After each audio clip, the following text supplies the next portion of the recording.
আপনি এইটুকু সময় বাকি আছে, আর বাকি আছে এইটুকু আমি সময় আনি এইটুকু সময় দিয়ে আছে।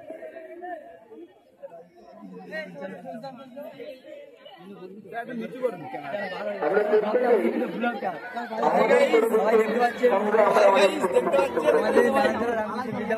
কি পরিবেশ,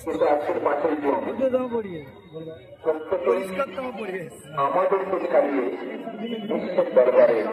নোংরা করে দেবে, তাই সুস্থ হবে। অতি সংক্ষিপ্ত সময়ে আমরা এই অনুষ্ঠানের আয়োজন করেছি, তাই আর বেশি সময় আমরা নেব না, আমরা শুরু করব আজকের এই অনুষ্ঠানের প্রথমে বিদ্যালয়ের প্রধান শিক্ষক শ্রী দীপক কুমার কর মহোদয়ের আজ এই দিন তার ভাবনা এবং ছাত্রদের মাধ্যমে আমরা আগামী দিনের নাগরিকদের পথ প্রদর্শক, তাই তাদের